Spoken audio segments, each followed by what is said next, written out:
Assalamualaikum warahmatullahi wabarakatuh. Saya Ahmad Muzayyin akan menyampaikan materi yang berjudul Pengaruh Bahasa Daerah dan Bahasa Asing terhadap Bahasa Indonesia. Masyarakat Indonesia sehari-hari cenderung menggunakan bahasa daerah. Ini dikarenakan tidak semua masyarakat memahami penggunaan bahasa Indonesia yang baku.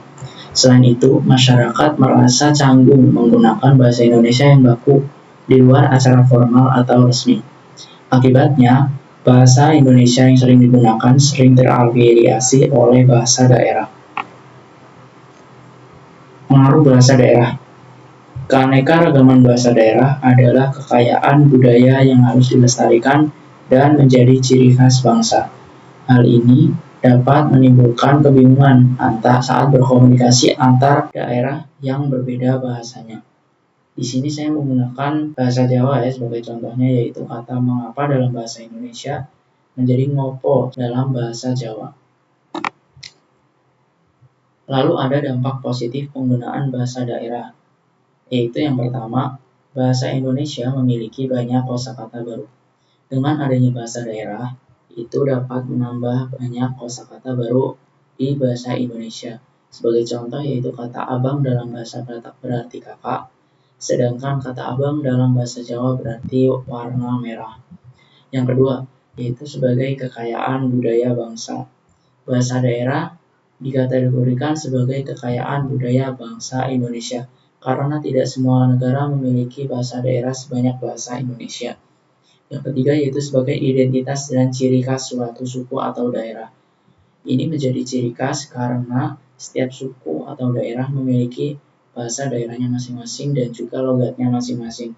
Sebagai contoh yaitu di Jawa, Pulau Jawa ada beberapa bahasa Jawa, contohnya ada Jawa Barat yang identik dengan bahasa Sunda, Jawa Tengah ada beberapa bahasa Jawa yaitu bahasa Jawa Ngapak dan yang lainnya. Lalu ada bahasa Jawa Yogyakarta, bahasa Jawa Jawa Timuran, seperti itu. Yang keempat yaitu menimbulkan keakraban dalam berkomunikasi. Adanya bahasa daerah dapat menimbulkan keakraban saat kita gunakan ketika bertemu dengan orang lain, terutama ketika di luar kota ya. Ketika kita bertemu dengan orang lain di luar kota dan berkomunikasi menggunakan bahasa daerah kita dapat mempercepat proses akrab dibanding ketika kita menggunakan bahasa Indonesia. Hal ini dikarenakan bahasa yang digunakan sehari-hari adalah bahasa daerah. Lalu ada dampak negatif penggunaan bahasa daerah.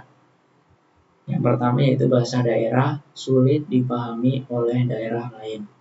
Ini dikarenakan adanya banyaknya bahasa daerah yang ada di Indonesia. Ini dapat menimbulkan kebingungan saat bertemu dengan orang dari daerah lain yang memiliki bahasa daerah yang berbeda dengan kita.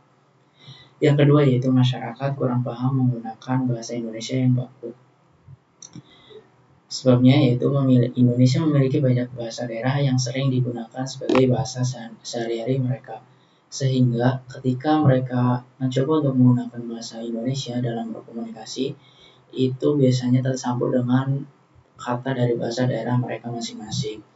Yang ketiga yaitu dapat menimbulkan kesalahpahaman. Ini dikarenakan banyaknya kata yang memiliki pelafalan sama namun berbeda makna. Contohnya itu dalam bahasa Jawa, kata puluh memiliki arti teman, dan dalam bahasa Minang, kata buloh memiliki arti bodoh.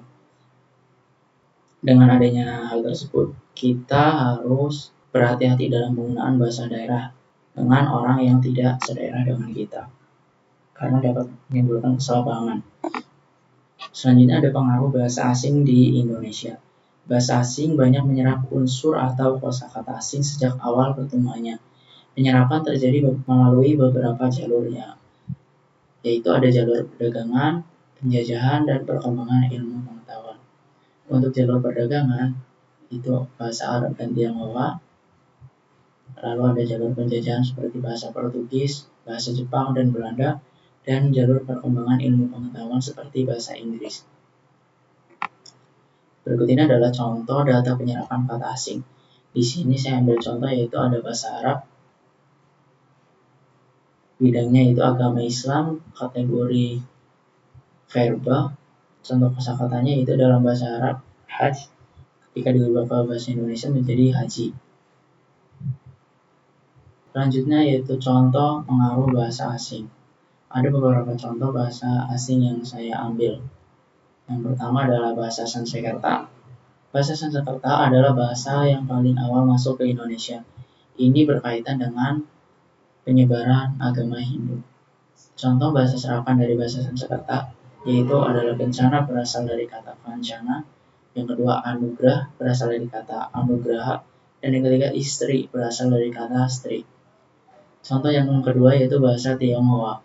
Bahasa Tionghoa masuk sejak abad ke-7 melalui jalur perdagangan. Adapun contohnya yaitu ada bakso, tahu, dan yang lainnya. Contoh yang ketiga adalah bahasa Arab dan Persia.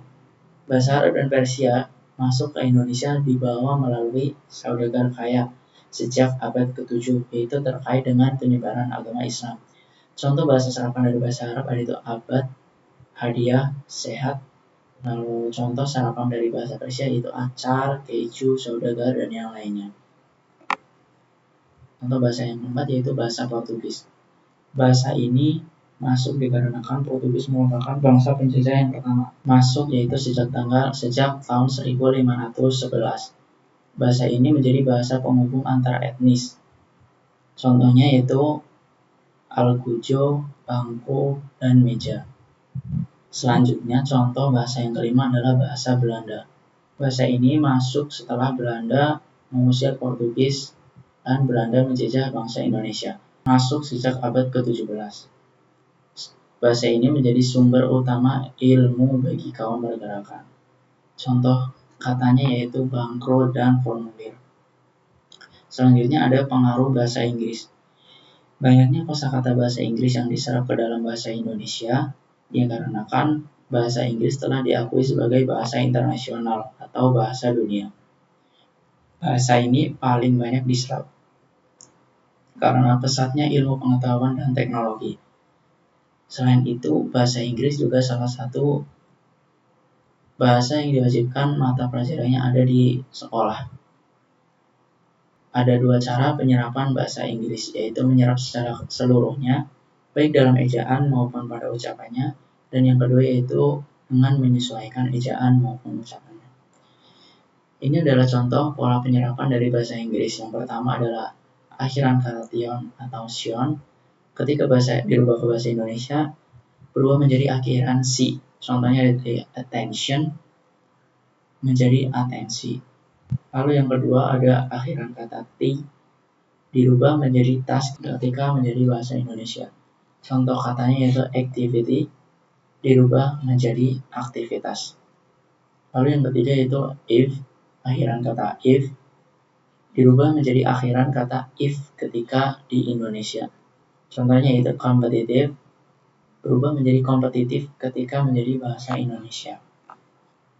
Kesimpulan dari saya, yang pertama masyarakat lebih cenderung menggunakan bahasa daerah dalam kesehariannya karena masyarakat merasa canggung menggunakan bahasa Indonesia yang baku. Karena masyarakat merasa canggung menggunakan bahasa Indonesia yang baku. Yang kedua, pengaruh bahasa daerah dan bahasa asing telah memperkaya kosakata bahasa Indonesia, namun juga menimbulkan tantangan. Selanjutnya saran dari saya yaitu yang pertama, sebaiknya masyarakat menggunakan bahasa Indonesia yang baik dan benar. Yang kedua, kita harus menghindari mencampur adukan bahasa Indonesia dengan bahasa daerah atau bahasa asing secara berlebihan untuk menjaga bahasa Indonesia yang baku. Terima kasih, kurang dan lebihnya mohon maaf. Wassalamualaikum warahmatullahi wabarakatuh.